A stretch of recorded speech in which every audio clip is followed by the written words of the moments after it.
Hey guys, आज हम बात करने वाले हैं मूवी द क्लोवरफील्ड पैराडॉक्स की। इसे IMDb पर मिली है 5.5 ratings and only 21% on Rotten tomatoes. तो मूवी की शुरुआत होती है जहां हमें बताया जाता है कि वर्ल्ड का एनर्जी रिसोर्स अगले 5 साल के अंदर ख़त्म होने वाला है।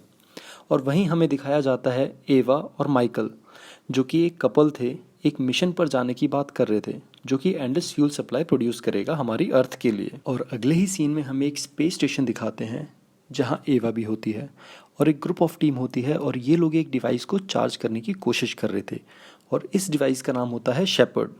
पर यह मिशन उनका फेल हो जाता है और डिवाइस में कुछ फेलियर आ जाता है। और फिर अगले ही सीन में एवा अचानक से जागती है और अपने हस्बैंड माइकल को फ़ोन लगाती है, जो अर्थ पे था। और उनके कॉन्वर्सेशन के दौरान एवा बताती है कि उनके पास अब सिर्फ 3 बार डिवाइस को चार्ज करने का फ्यूल बाकी है।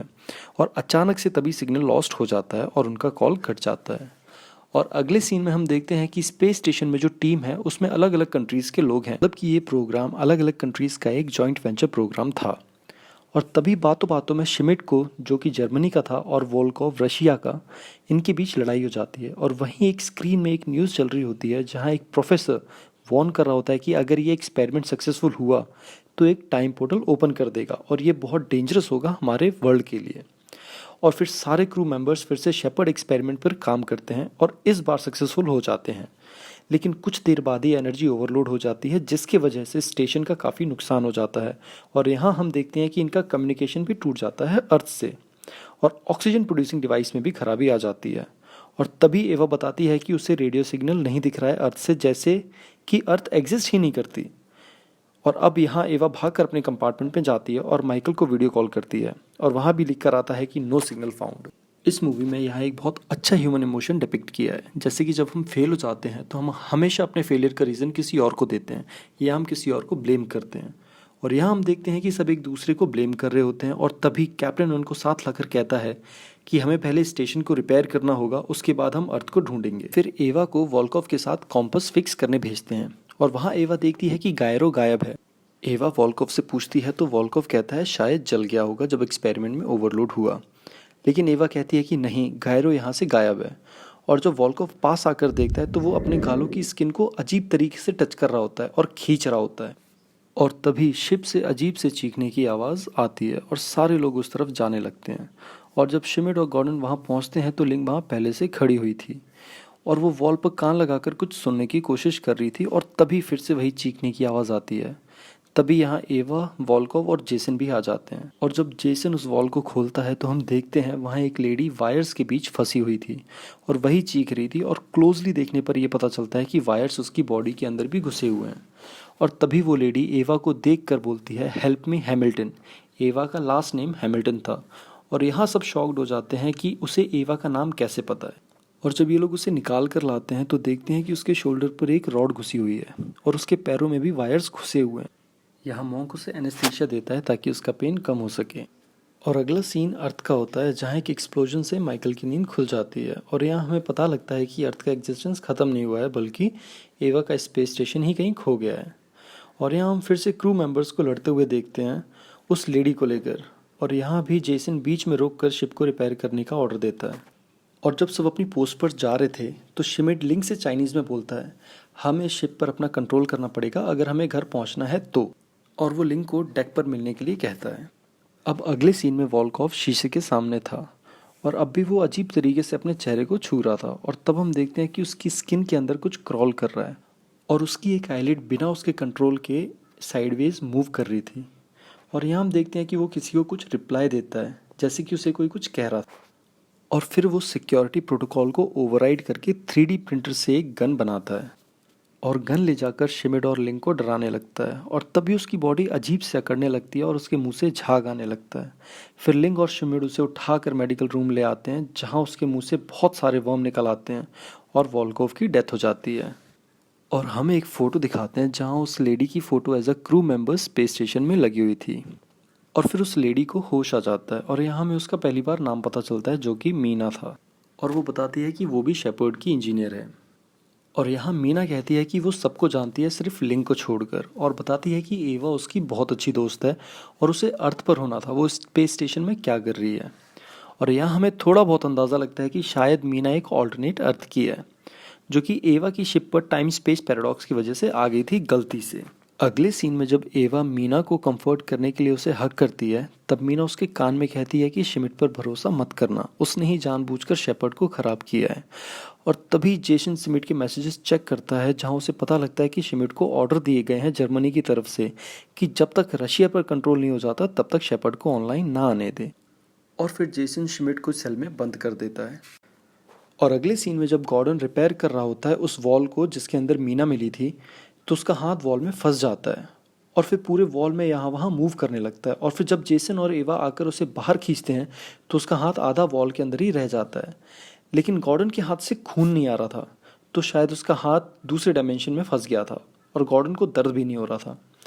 और दूसरे सीन में हम देखते हैं कि माइकल हॉस्पिटल की तरफ ड्राइव कर रहा था और तभी उसे एक बिल्डिंग दिखती है जो पूरी डेमोलिश हो गई थी और वहाँ एक बच्ची के चीखने की आवाज़ आ रही थी। और तभी एक शैडो उस बिल्डिंग के पास से निकलता है और माइकल इस शैडो को देखता है जो कि साइज में बहुत बड़ा था।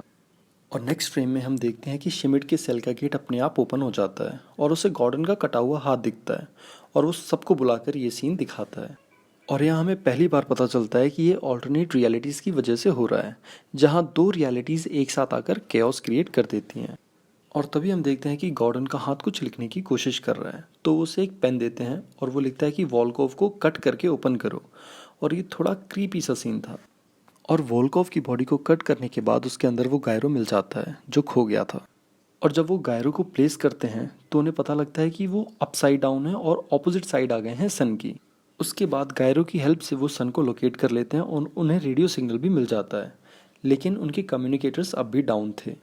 और यहाँ जब न्यूज़ ब्रॉडकास्ट होती है तो उन्हें पता चलता है कि वर्ल्ड में वर्ल्ड वॉर शुरू हो चुका है और क्लोवरफील्ड स्पेस स्टेशन महीनों पहले गिर गया था अर्थ में ख़राब होकर। और तब हमें भी ये पता चलता है कि ये लोग ट्रैवल करके एक दूसरे यानी कि ऑल्टरनेट अर्थ पर आ गए थे और ये अर्थ उनकी नहीं है। और यहाँ पर हम देखते हैं कि लिंक को प्रॉब्लम का पता चल जाता है, जिसकी डीप में मैं नहीं जाऊँगा क्योंकि उसमें बहुत सारी साइंस की बातें थी और फालतू का टाइम जाएगा। उस प्रॉब्लम को ठीक करते वक्त लिंक जिस चैम्बर में थी वहाँ पानी भरने लगता है और इस वजह से एक वॉल टूट जाती है स्पेस स्टेशन की और लिंक एक्सपोज हो जाती है और वहीं पर फ्रीज होकर उसकी डेथ हो जाती है। दूसरे एंड पर माइकल उस बच्ची को जिसका नाम मॉली था उसे लेकर एक दोस्त के बंकर में चला जाता है, जहां ऑपरेटर से बात करते वक्त वहां की लाइट ब्लिंक करने लगती है और एक रोरिंग की आवाज़ आती है जैसे कोई बहुत बड़ा जानवर या कुछ हो। और फिर स्पेस स्टेशन पर शेपर्ड को फिर से स्टार्ट करने के लिए मीना की हेल्प लेते हैं। और यहाँ हम व्यूअर्स को पता चलता है कि एवा की एक गलती की वजह से उसके दोनों बच्चों की डेथ हो गई थी, लेकिन मीना की अर्थ पर वो बच्चे अब भी जिंदा थे। और यहाँ एवा अब मीना के साथ उसकी अर्थ पर जाना चाहती है ताकि वो दूसरी एवा को वॉर्न कर सके। और वो जेसन को ये सब बताती है और जेसन को कन्विंस करती है और जेसन भी एवा की बात मान जाता है। शेपर्ड को दोबारा फायर करते वक्त गॉर्डन ऑक्सीजन चैम्बर में था, जहां मैग्नेटिक इशू आता है और तभी वो मेटल सॉल्यूशन जिससे गॉर्डन रिपेयर कर रहा था वो गॉर्डन को पकड़ लेता है और अपनी तरफ खींचता है और उस चैम्बर में आग लग जाती है, जिससे स्टेशन बहुत ज़्यादा डैमेज हो जाता है और गॉर्डन की डेथ हो जाती है। और स्टेशन बहुत ज़ोर से रोटेट कर रहा होता है और इस रोटेशन को रोकने के लिए मेंटेनेंस रिंग को डीकपल करना था, जो कि सिर्फ मैनुअली हो सकता था। और जेसन अपनी लाइफ देकर स्पेस स्टेशन को बचाता है। और फिर एवा कमांड ले लेती है और शेपर्ड को फायर करने का ऑर्डर देती है।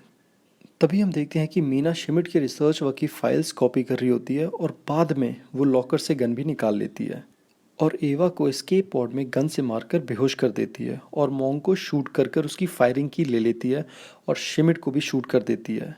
तभी वहाँ एवा एस्केप पॉड से निकल आती है और मीना और एवा में हाथापाई होती है, जिसमें मीना की डेथ हो जाती है। अब एवा शिमिट की बुलेट्स निकालकर उसके वुंड्स को ट्रीट करती है। उसके बाद ये दोनों फिर से शेपर्ड को फायर करते हैं और अपने डायमेंशन में वापस आ जाते हैं और यहाँ उनका कम्युनिकेशन भी अर्थ से हो जाता है और वो बताते हैं कि शेपर्ड भी अब फुली ऑपरेशनल है, मतलब कि अब उनके पास बहुत सारा एनर्जी रिसोर्स है।